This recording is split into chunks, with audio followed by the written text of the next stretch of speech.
Hello everyone, welcome to Exam Plus Academy. आज की इस क्लास में हम डिस्कस करेंगे हमारे जून मंथ के बैंकिंग एंड फाइनेंशियल अवेयरनेस का पार्ट 2। आज हम इसका पार्ट 2 डिस्कस करेंगे। मैं जल्दी इसका पार्ट 3 भी आपके लिए लेके आऊंगी और इसका पार्ट 1 ऑलरेडी आ चुका है। कंप्लीट हमारा जून मंथ का बैंकिंग एंड फाइनेंशियल अवेयरनेस हम डिस्कस करेंगे 3 पार्ट में। पार्ट 1 आ चुका है, पार्ट 2 हम डिस्कस करेंगे आज की क्लास में और पार्ट 3 मैं जल्दी ही लेके आऊंगी। और कंप्लीट पीडीएफ आप लोग नीचे दिए गए लिंक से डाउनलोड कर सकते हैं हमारा पार्ट 3 आने के बाद। ठीक है, कंप्लीट पीडीएफ में आपको जैसा क्लास में पढ़ाया गया है एज इट इज ऐसा ही मिलेगा। कुछ स्टूडेंट पूछते हैं इंग्लिश में होगा, हिंदी में होगा, तो जैसा पढ़ाया गया है वैसा ही होगा। बायलिंगुअल में आपको पढ़ाती हूँ, हिंदी इंग्लिश दोनों में ही। क्वेश्चन ऑप्शन कंटेंट जैसा पढ़ाया गया है एज इट इज आपको ऐसा ही मिलेगा। जैसा क्लास में पढ़ाया गया है पीडीएफ में आपको वैसा ही मिलेगा और पूरा कंप्लीट पीडीएफ मिलेगा जिसमें आपको पार्ट 1, पार्ट 2 एंड पार्ट 3 मिलेगा। ठीक है, तो याद रखिएगा कैसा मिलेगा, मैंने बता दिया। आप लोग बार बार ये क्वेश्चन ना करें कि मैम किस तरह से मिलेगा, आपको बता दिया गया है। आपको जैसा क्लास में पढ़ाया गया है एज इट इज आपको क्लास पीडीएफ मिलेगा। ठीक है, जून मंथ का हमारा पार्ट 2 डिस्कस करेंगे बैंकिंग एंड फाइनेंशियल अवेयरनेस का। और इसके अलावा अगर आपने हमारा लास्ट 6 मंथ का आरबीआई सर्कुलर और लास्ट 6 मंथ का बैंकिंग एंड फाइनेंशियल अवेयरनेस नहीं देखा है तो वो क्लास जाके जरूर देखिए, काफी इंपॉर्टेंट है आपके आने वाले सारे बैंक एग्जाम्स के लिए। ठीक है, क्योंकि बैंक एग्जाम्स तो आ ही गए हैं, लगभग सारे सीरीज में बैंक एग्जाम्स हैं, तो सारे एग्जाम्स के लिए काफी हेल्पफुल है। स्पेशली आरआरबी स्केल 2, स्केल 1 और जो सेंट्रल बैंक ऑफ इंडिया का स्केल 2 ऑफिसर एग्जाम है, इन एग्जाम्स के लिए काफी इंपॉर्टेंट रहेगा लास्ट 6 मंथ का banking financial awareness, RBI circular और जो हम मंथली क्लासेस लेते हैं बैंकिंग एंड फाइनेंशियल अवेयरनेस की वो क्लासेस। ठीक है, और आप लोग मुझे डिफरेंट सोशल मीडिया प्लेटफॉर्म पे भी फॉलो कर सकते हैं, इन सभी के लिंक मैंने आपको दिए हैं। आप ज्यादा से ज्यादा ज्वाइन करिए, सभी क्लासेस के अपडेट लेते रहिए। ठीक है, शुरू करते हैं अपनी आज की क्लास। फर्स्ट क्वेश्चन है हमारा, Which international lender demanded Bangladesh to float its currency in exchange for more funds? पूछा गया है किस अंतर्राष्ट्रीय ऋणदाता ने बांग्लादेश से अधिक धनराशि के बदले में अपनी मुद्रा जारी करने की मांग की है। क्या पूछा गया है, Which international lender demanded Bangladesh to float its currency in exchange for more funds? Right answer क्या हो जाएगा, IMF। ठीक है, international monetary fund is the right answer. In a historic move, Bangladesh Central Bank has decided to allow its currency, the taka, to float freely for the first time. The decision comes in response to demands from the IMF and aims to unlock additional funds from a $4.7 billion loan programme. बोला क्या गया है इसमें कि एक ऐतिहासिक कदम में बांग्लादेश के सेंट्रल बैंक ने अपनी करेंसी टका को पहली बार स्वतंत्र रूप से चलने की अनुमति देने का निर्णय लिया है। ये निर्णय आईएमएफ की मांगों के जवाब में आया है और इसका लक्ष्य $4.7 बिलियन के लोन कार्यक्रम से अतिरिक्त धनराशि प्राप्त करना है। ठीक है, क्या इसका एम है ये बता दिया गया है। While Bangladesh is not heavily indebted, the country joins a growing list of nations including Pakistan, Egypt, Lebanon that have opted to lose control over their local currencies to secure financing from the Washington-based lender। ठीक है, याद रखना right answer क्या हो जाएगा इसका, IMF international monetary fund. चलेंगे next question में। Education loan registered -% growth in financial year 2023। तो फाइनेंशियल ईयर 2023 में एजुकेशन लोन शिक्षा ऋण में कितने % की वृद्धि दर्ज की गई है, ये क्वेश्चन में पूछा गया है। 18%, 29, 12 या 17%। क्या राइट आंसर इसका हो जाएगा, 17% is the right answer of this question. According to the RBI data, the outstanding portfolio under education loan grew 17% at 96,847 crore rupees in the year 22-23 as against 82,723 crore in the previous year. ठीक है, RBI के आंकड़ों के अनुसार वर्ष 2022-23 में शिक्षा ऋण के तहत बकाया पोर्टफोलियो 17% बढ़कर 96,847 करोड़ हो गया है, जबकि पिछले वर्ष कितना था, 82,723 करोड़ रुपए था। ठीक है, कितना बड़ा है, 17% बड़ा है। पहले कितना था, अभी कितना है, ये भी मैंने आपको बताया है। तो क्वेश्चन क्वेश्चन किसी भी तरीके से आए आप लोग आंसर जरूर करिएगा। और हाँ, जैसे मैं अपनी हर क्लास में बताती हूँ, मैं बता दूं कि आप लोग कंटेंट जरूर पढ़िए, जरूर पढ़िए। क्वेश्चन आप देख रहे हैं, अभी recently RBI grade B exam हुआ था, क्वेश्चंस आए थे, आपने कंटेंट पढ़ा था तो क्वेश्चन जरूर आए थे। ठीक है, लाइन बाय लाइन आपने कंटेंट पढ़ना है, जैसे सुटेबल है वैसे पढ़ो। हिंदी में है हिंदी में पढ़ो, इंग्लिश में है इंग्लिश में पढ़ो, जिसको जो लैंग्वेज सुटेबल है वो उस लैंग्वेज में कंटेंट को जरूर पढ़िए। ठीक है, क्योंकि मैं दोनों ही लैंग्वेज में आपको कंटेंट देती हूँ। काफी स्टूडेंट्स बोलते हैं कि मैम हिंदी में कंटेंट चाहिए, तो ये पॉसिबल नहीं है कि हिंदी में वीडियो बना, सेम वीडियो जो सेम क्लास है वो आपको हिंदी में पढ़ाई जाए और सेम क्लास आपको इंग्लिश में पढ़ाई जाए, ऐसे पॉसिबल नहीं हो पाता है बच्चे। तो आप लोग एक ही क्लास में देख सकते हैं, हिंदी वाले स्टूडेंट्स भी इंग्लिश वाले स्टूडेंट्स भी, जिनको जो लैंग्वेज में पढ़ना है दोनों में ही आपको दिया गया है। अगर आपको नहीं पढ़ना है हिंदी में तो आप मत पढ़िए, आप इंग्लिश वाला पढ़िए। अगर आपको इंग्लिश वाला नहीं पढ़ना है, आप हिंदी में समझते हैं आसानी से, तो आप हिंदी वाला पढ़िए, जिसको जो सुटेबल है आप उसमें पढ़िए, कंटेंट जरूर पढ़िए। और हाँ, पीडीएफ डाउनलोड करके पढ़िए, या फिर ऑप्शन में आपको दे रही हूँ कि वीडियो को पॉज करके पढ़िए, क्योंकि कोई भी आपको फ्री कंटेंट इतना यूट्यूब पे नहीं देता है जैसा मैं आपको क्लासेस में दे रही हूँ। तो आप ये कंटेंट पढ़ सकते हैं वीडियो को पॉज करके भी। ठीक है, तो जैसे सुटेबल है वैसे पढ़िए, लेकिन पढ़िए जरूर, क्वेश्चंस डीप में पूछे जा रहे हैं एग्जाम्स में। आरबीआई ग्रेड भी हुआ, आईडीबी एग्जीक्यूटिव हुआ था, तो ये सारे आप लोग अच्छे से ध्यान से पढ़िए एग्जाम्स में क्वेश्चन किस तरीके से पूछे गए थे। ठीक है, ये मैं बता दूं आपको, हर मेरी क्लास में बताना इंपॉर्टेंट है, क्योंकि बहुत बार जो नए स्टूडेंट्स आते हैं उनको नहीं पता किस तरीके से पढ़ना है। तो पीडीएफ डाउनलोड कर सकते हैं तो बहुत बेटर है, नहीं कर सकते हैं तो आप वीडियो को पॉज करिए, लाइन बाय लाइन इसको पढ़ते जाइए। ठीक है, पढ़ के सारा कॉन्सेप्ट क्लियर हो जाता है, क्या न्यूज है क्या क्वेश्चन है, क्योंकि जरूरी नहीं है कि जो क्वेश्चन मैंने पूछ लिया यही आपसे पूछेंगे। अगर मैंने पूछा कि कितने परसेंट जो ग्रोथ दर्ज की गई है 2023 में फाइनेंशियल ईयर एजुकेशन लोन में, तो बोल दिया 17%, जरूरी नहीं है क्वेश्चन ये आ जाए, क्वेश्चन घुमा फिरा के भी आ सकता है कि लास्ट ईयर कितना अमाउंट था, कितना अमाउंट था 82,723 करोड़ रुपए था। ठीक है, इस तरह से, और इस बार कितना है, ऐसे करके भी पूछा जा सकता है। ठीक है, इस तरह से, इसलिए आपने कैसे पढ़ना है बता दिया मैंने आपको, आराम से पढ़िए आप लोग, पूरा अभी टाइम है मेंस एग्जाम्स में, तो आप लोग जरूर पढ़िए कंटेंट भी, और पढ़ते चलिए। ये नहीं कि एक दिन आएगा एग्जाम से पहले उस दिन आप पढ़ने बैठेंगे, ऐसा नहीं है, अभी से पढ़ते चलिए। ठीक है, ताकि याद होता रहे आराम से। और कुछ बच्चे सोचते हैं कि प्री क्वालिफाई होगा तो मैम मेंस के लिए पढ़ेंगे, ऐसा नहीं है, अभी से पढ़िए, नहीं हो पाता है इतने कम टाइम में। नेक्स्ट पॉइंट में क्या बोला गया है, ठीक है, the priority sector education loan so growth of 0.9% in financial year 22-23, which is significant because the growth in education loan was flat during 21-22 and it was negative for 3 years prior to it। बोला क्या गया है इसमें कि प्राथमिक क्षेत्र के शिक्षा ऋण में वित्त वर्ष 2022-23 में 0.9% की वृद्धि देखी गई है, जो महत्वपूर्ण है, इंपॉर्टेंट है, क्योंकि 2021-22 के दौरान एजुकेशन लोन में वृद्धि स्थिर थी, इससे पहले के 3 वर्षों के लिए यह निगेटिव थी। ठीक है, तो पूरा क्वेश्चन समझ में आ गया, विद अमाउंट कितना समझाया गया है इसको आप देख सकते हैं, बहुत अच्छे समझाया गया है मैंने आपको विद कंटेंट। ठीक है, चलिए नेक्स्ट क्वेश्चन में क्या बोला गया है, What is the purpose of the collaboration between Fino Payment Bank and Hubble? तो फिनो पेमेंट्स बैंक और हबल के बीच जो सहयोग हुआ है उसका उद्देश्य क्या है, उसका पर्पस क्या है, ये क्वेश्चन में पूछा गया है। तो पहले बात ये याद रख लेना कि फिनो पेमेंट बैंक और हबल के बीच में एक कोलैबोरेशन हुआ है, ये न्यूज हो गई। इसका पर्पस क्या है, तो इसका पर्पस है to introduce India's first spending account, ये इसका पर्पस है। ठीक है, इसका पर्पस है to introduce India's first spending account.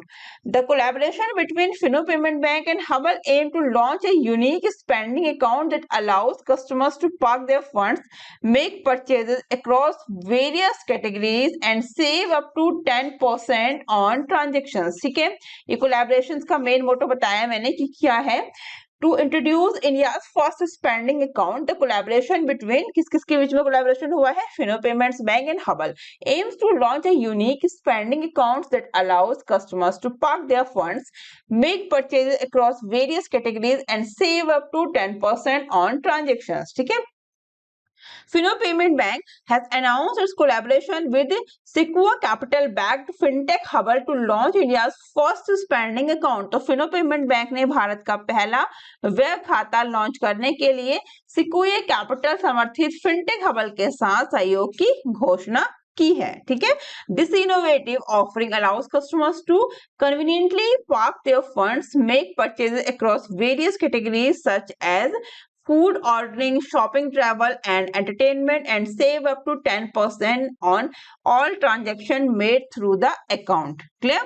इस तरह से पूरा कंटेंट आपने देखना है और क्वेश्चन को, न्यूज को अच्छे से डीप में समझ के जाना है, ताकि क्वेश्चन अगर घुमा फिरा के आ जाए और लेंदी क्वेश्चन आ जाए, कुछ क्वेश्चंस मैंने आपको बताया था ना लेंदी आ जाते हैं, तो उनको देख के पैनिक नहीं होना। वो लास्ट लाइन में पूरा क्वेश्चन में एक्सप्लेनेशन होती है कि क्या बताया गया है, उसके बाद एक सिंपल लाइन में आपसे पूछ लिया जाता है कि क्वेश्चन क्या है। ठीक है, इस तरह से आपने उसको पढ़ना है, उसको बिल्कुल भी पैनिक नहीं होना, वो और इजी होते हैं वो क्वेश्चन जो लेंदी होते हैं। ठीक है, चलेंगे नेक्स्ट क्वेश्चन पे।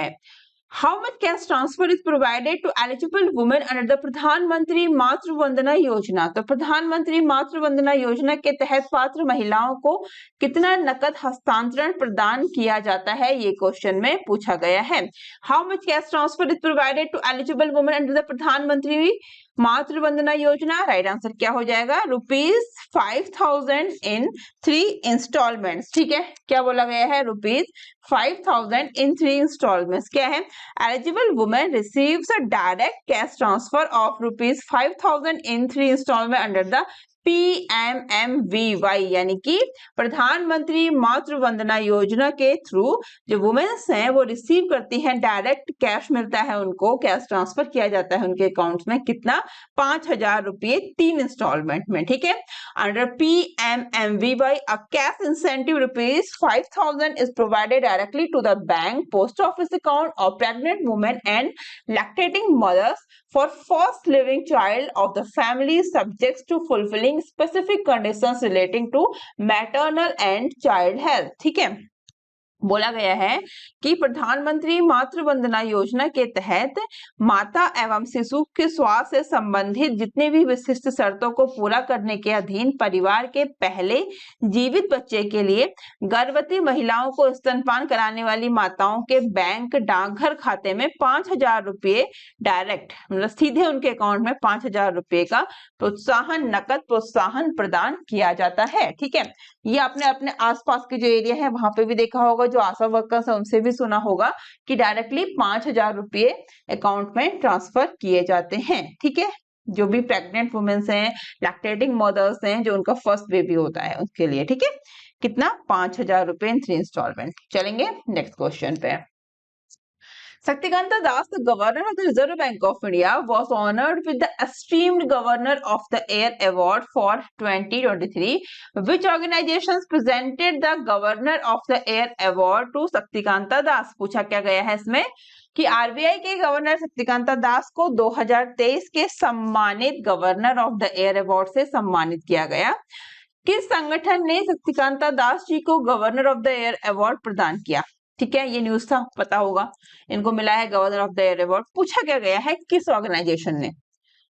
अगर आपने मेरा वीडियो देखा है, मैंने एक स्पेसिफिक वीडियो बनाया था इस पे अपने चैनल पे, अगर आपने देखा है तो आपको पता होगा किस ऑर्गेनाइजेशन ने शक्तिकांता दास जो गवर्नर है आरबीआई के, इनको गवर्नर ऑफ द ईयर का अवार्ड प्रदान किया है। ठीक है, तो राइट आंसर क्या हो जाएगा इसका? Central banking. ठीक है, अगर आपने नहीं देखा है तो वीडियो जाकर देख सकते हैं अगर आप इंटरेस्टेड हैं। वैसे इंपॉर्टेंट है एग्जाम्स के पॉइंट ऑफ व्यू से, क्योंकि मैंने उसमें पूरा डिटेल्स में बताया है कि ये कब गवर्नर बने, इनका टेन्योर बढ़ाया है गवर्नमेंट ने, और इनसे पहले किसको मिला था गवर्नर ऑफ द ईयर का अवार्ड, वो थे रघुराम राजन, ये सेकंड इंडियन है। ठीक है, Saktikanta Das, the governor of the Reserve Bank of India, was honored with the Esteemed Governor of the Year Award for 2023. In his remarks, Shaktikanta Das highlighted the evolving role of central banks in the monetary and financial systems, emphasizing that they are now tasked with significant responsibilities that go beyond their traditional mandates. क्या बोला गया है इसमें कि RBI के governor Shaktikanta दास को 2023 के प्रतिष्ठित गवर्नर ऑफ द ईयर पुरस्कार से सम्मानित किया गया है और अपनी टिप्पणी में शक्तिकांता दास जी ने मौद्रिक और वित्तीय प्रणालियों में केंद्रीय बैंकों की उभरती भूमिका पर प्रकाश डाला है और इस बात पर जोर भी दिया है कि अब उन्हें महत्वपूर्ण जिम्मेदारियां सौंपी गई हैं जो उनके पारंपरिक अधिदेशों से परे है। ठीक है, ये है आरबीआई गवर्नर शक्तिकांता दास। ठीक है, ये रिजर्व बैंक ऑफ इंडिया के 25वें और 26वें गवर्नर हैं। ठीक है, ये मैंने अपने क्लास में बताती हूँ कि 25वें और 26वें कैसे हैं, क्योंकि इनका टेन्योर जो है गवर्नमेंट ने बढ़ा दिया है, तो ये 25वें तो थे, 26वें भी हैं। ठीक है, the award was presented by Central Banking, a prominent organisation that thoroughly covers and examines matters concerning central banks and financial regulators globally during its summer meeting held in London। ठीक है, क्लियर, कोई दिक्कत नहीं इस question में। चलते हैं next question पे। Which agency of the Ministry of Defense signed the MOU with Kotak Mahindra Life Insurance? ठीक है, बोला क्या गया है कि रक्षा मंत्रालय की किस एजेंसी ने कोटक महिंद्रा लाइफ इंश्योरेंस के साथ एक समझौता ज्ञापन पर हस्ताक्षर किए हैं, ये क्वेश्चन में पूछा गया है। किस एजेंसी ने किए हैं, किसने किए हैं, तो वो किए हैं DGR। What is the full form? Directorate general of resettlement. DGR का फुल फॉर्म है directorate general of resettlement. In a significant initiative aimed at supporting and empowering ex serviceman, the ministry of defence has partnered with Kotak Mahindra life insurance company limited. A MOU was signed between the Directorate General Resettlement and arm of the Ministry of Defense and Kotak Mahindra Life Insurance Company Limited। ठीक है, क्या बोला गया है? पूर्व सैनिकों को समर्थन और सशक्त बनाने के उद्देश्य से एक महत्वपूर्ण पहल में रक्षा मंत्रालय ने Kotak Mahindra life insurance company limited के साथ साझेदारी की है और रक्षा विभाग और Kotak Mahindra life insurance company limited मंत्रालय की एक शाखा महानिदेशालय पुनर्वास DGR के बीच एक समझौता ज्ञापन पर हस्ताक्षर किए गए हैं। ठीक है, This collaboration seeks to create employment opportunities for veterans, enabling them to have a dignified second career in the corporate sector. The partnership aims to enhance the visibility of ex-servicemen in industries and facilitate the utilizations of their skills and experience. Clear? चलें next पे। Next question में क्या बोला गया है देख लेते हैं। What is the minimum investment limit for the sovereign gold bond scheme 23-24? तो sovereign gold bond योजना 2023-24 के लिए न्यूनतम निवेश सीमा क्या है? वो है 1 ग्राम। ठीक है, the minimum permissible investment limit for SGB is 1 gram of gold. तो SGB के लिए न्यूनतम स्वीकार्य निवेश सीमा 1 ग्राम सोना है। The sovereign gold bond SGB scheme 2023-24 announced by the government of India offers individuals and eligible entities an opportunity to invest in gold in a convenient and secured manner। ठीक है, the SGB are issued by the RBI on behalf of the government, serving as an alternative to physical gold investment। तो limit याद रखना कितनी है? 1 ग्राम। Next question, how is the issue price of sovereign gold bond determined? ठीक है, ये पूछा गया है, इसमें आपको आंसर साथ में ही मेंशन हो गया है। पूछा क्या गया है, सॉवरेन गोल्ड बॉन्ड का निर्गम मूल्य कैसे निर्धारित किया जाता है? तो इसमें बताया गया है कि based on average price of gold for the last 3 working days preceding the subscription period।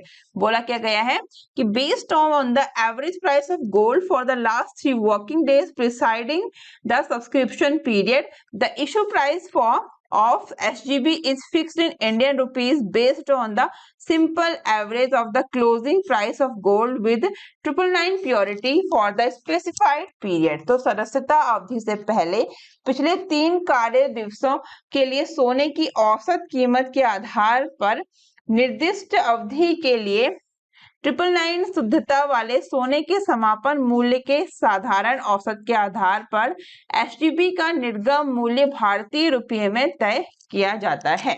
ठीक है, next question, can sovereign gold bonds be used as collateral for loans, ये पूछा गया है क्वेश्चन में। इसका भी चलिए कोई नहीं, कंटेंट तो साथ में आया नहीं है वैसे भी, ठीक है, डिस्कस कर लेते हैं। क्या सॉवरेन गोल्ड बॉन्ड का उपयोग लोन के लिए जो है वो सॉवरेन गोल्ड बॉन्ड कोलेटरल के रूप में किया जा सकता है, ठीक है, तो किया जा सकता है या नहीं? Yes, yes by an eligible entity, yes by an eligible entity, SGB can be used as collateral for loans subject to the loan to value ratio applicable to ordinary gold loans as mandated by RBI, ठीक है। Next, which organization introduced its initial plan to enhance road safety in South Asia? तो south Asia में सड़क सुरक्षा बढ़ाने के लिए किस संगठन ने अपनी प्रारंभिक योजना पेश की है? तो वो की है वर्ल्ड बैंक ने, ठीक है। World Bank is the right answer. The World Bank has initiated the first ever project dedicated solely to road safety in South Asia with a financial agreement of $358 million signed with the government of Bangladesh in Dhaka. तो विश्व bank ने ढाका में बांग्लादेश सरकार के साथ 358 million अमेरिकी dollar के वित्तीय समझौते पर हस्ताक्षर के साथ दक्षिण एशिया में पूरी तरह से सड़क सुरक्षा के लिए समर्पित अपनी पहली परियोजना शुरू की है। The project aims at reducing fatalities and injuries caused by road crashes in high-risk highways, districts, road and selected cities. तो परियोजना का लक्ष्य उच्च जोखिम वाले राजमार्गों, जिला सड़कों और चयनित शहरों में सड़क दुर्घटनाओं के कारण होने वाली मौतों और चोटों को कम करना है। The project will focus on 2 national highway in Bangladesh, namely कौन-कौन से हैं? गाजीपुर एलेंगा N4 एंड नाट्रो नवाबगंज N6, ठीक है, क्लियर हो गया। वर्ल्ड बैंक ने जो है दक्षिण एशिया यानी कि साउथ एशिया में इंट्रोड्यूस किया है initial plan to enhance road safety, ठीक है, कहां पर किया है? साउथ एशिया में। किसने? वर्ल्ड बैंक ने। आपको पता है वर्ल्ड बैंक के प्रेसिडेंट बन गए हैं हमारे इंडियंस, उनका नाम क्या है? अजय वांग, ठीक है। What is the collaboration between Ring and NPCI focused on? तो रिंग और NPCI के बीच सहयोग किस पर केंद्रित है, ये क्वेश्चन में पूछा गया है। राइट आंसर क्या हो जाएगा इसका? Offering an all in one payment and credit solution, ठीक है, option B is the right answer. The collaboration between Ring and NPCI aims to implement Ring UPI plug-in feature into its existing digital services, allowing Ring to offer an all-in-one payment and credit solution to its customers. बोला क्या गया है कि Ring और NPCI के बीच सहयोग का उद्देश्य Ring की UPI प्लग-इन सुविधा को अपनी मौजूदा डिजिटल सेवाओं में लागू करना है, जिससे Ring अपने कस्टमर्स को ऑल इन वन पेमेंट और क्रेडिट समाधान प्रदान कर सके।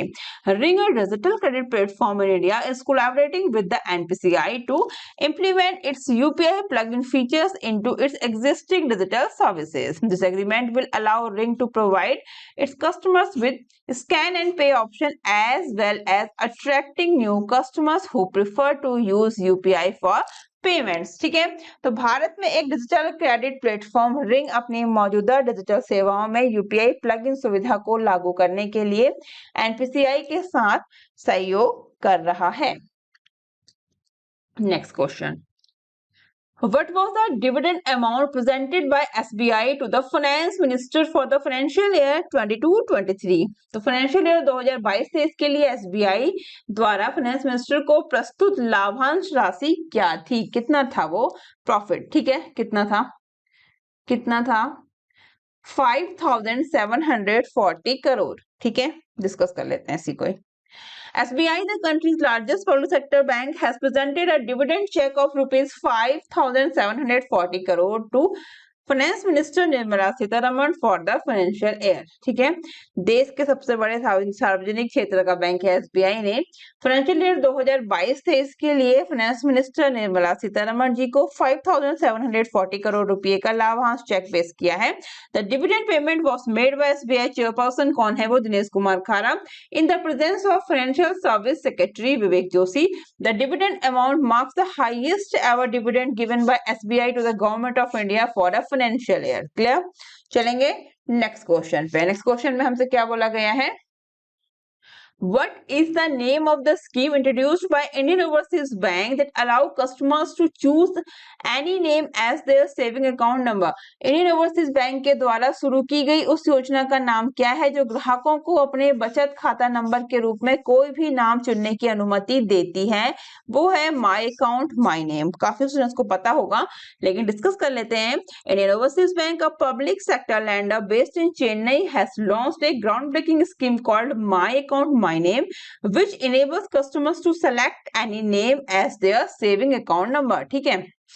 This initiative, the first of its kind in the banking industry, allows individuals to choose a personalized account number that can be used for all transactions purpose. ठीक है, ये पहल banking उद्योग में अपनी तरह की पहली पहल है जो व्यक्तियों के लिए जो पर्सनलाइज्ड खाता संख्या चुनने की अनुमति देता है, जिसका उपयोग सभी ट्रांजैक्शंस उद्देश्यों के लिए किया जा सकता है। ठीक है, इंडियन ओवरसीज बैंक ने माई अकाउंट माई नेम नाम से एक अपनी अभूतपूर्व योजना शुरू की है जो कस्टमर्स को अपने सेविंग अकाउंट नंबर के रूप में किसी भी नाम का चयन करने में सक्षम बनाती है। क्या नाम है इस योजना का? इसका नाम है माई अकाउंट माई नेम। किसने लॉन्च किया है? इंडियन ओवरसीज बैंक ने। ठीक है, क्या काम है क्या नहीं है सब हमने डिस्कस कर लिया। नेक्स्ट पॉइंट क्या है इसका? The scheme was officially launch by the banks MD and chief CEO, Chief Executive Officer during a virtual event at the IOB Central Office in Chennai. ठीक है, स्कीम क्या है? कुछ पॉइंट्स हैं स्कीम्स के और क्वेश्चन आ सकता है, इसलिए इसको लिया गया है कि क्वेश्चन इस तरह से आ सकता है। Under the my account my name schemes IOB customers can now choose their account number using any combination of 7 letters, 7 numbers और 7 अल्फा न्यूमेरिक कैरेक्टर्स। देखा, क्वेश्चन बन सकता है ना कि किस तरह से आप चूज कर सकते हैं नंबर्स। ठीक है, इसमें बोला है कि can now choose their account number using any combination, कोई भी कॉम्बिनेशन हो सकता है, 7 लेटर्स, 7 नंबर्स और 7 अल्फा न्यूमेरिका। इस तरह से लाइन जो बोली गई है, समझाई गई है, डिटेल्स में याद रखना प्लीज। ठीक है, और एग्जाम्स में क्वेश्चन अच्छे से आंसर करके आना। क्या बोला गया है? This innovative features eliminates the need for customers to remember their traditional 15 digit account numbers. ठीक है, this innovative features eliminates the need for customers to remember their traditional 15 digit account number. Next question में क्या बोला गया है? What was SBI's net profit for the full financial year 22-23? पूरे वित्तीय वर्ष 2022-23 के लिए SBI का शुद्ध लाभ क्या था? ये पूछा गया है। क्या था पूरे फाइनेंशियल ईयर 2022-23 का जो पूरा कंप्लीट फाइनेंशियल ईयर है उसके लिए पूछा गया है। 50,232.45 करोड़ रुपीस। ठीक है, SBI net profit for the financial year 2022-23 increased by 59%। अगर पूछा जाएगा कितने परसेंट इंक्रीज हुआ है तो 59% इंक्रीज हुआ है, ये भी याद रखना। ठीक है, इंक्रीमेंट कितना हुआ है, इसमें इंक्रीज कितना परसेंट हुआ है? 59% ये इंक्रीज हुआ है। और कितना हो गया है? 50,232 करोड़। ठीक है, 32.45 करोड़। ओके, कुछ क्वेश्चंस में डाउट हो तो आप मुझे कमेंट बॉक्स में पूछ सकते हैं। Next question, what is the purpose of the World Bank's $150 million loan for the resilient Kerala programme? तो रेजिलिएंट केरल कार्यक्रम के लिए विश्व बैंक के $150 मिलियन के लोन का उद्देश्य क्या है? तो to address coastal erosion and shoreline changes. ठीक है, the World Bank board of directors today approved 150 million loan for $150 million loan. ठीक है, dollar loan to support the resilient Kerala programme to continue strengthening the Indian state preparedness against natural disaster, climate change impacts and diseases outbreaks. ठीक है, World Bank इसका purpose बता दिया, to address coastal region and shoreline changes, मतलब जितने भी natural disasters है, climate changes impacts हैं एंड डिजीजेस आउटब्रेक्स हैं, उनके लिए कितना लोन दिया है? अमाउंट याद रखना, $150 मिलियन। ठीक है, वर्ल्ड बैंक ने।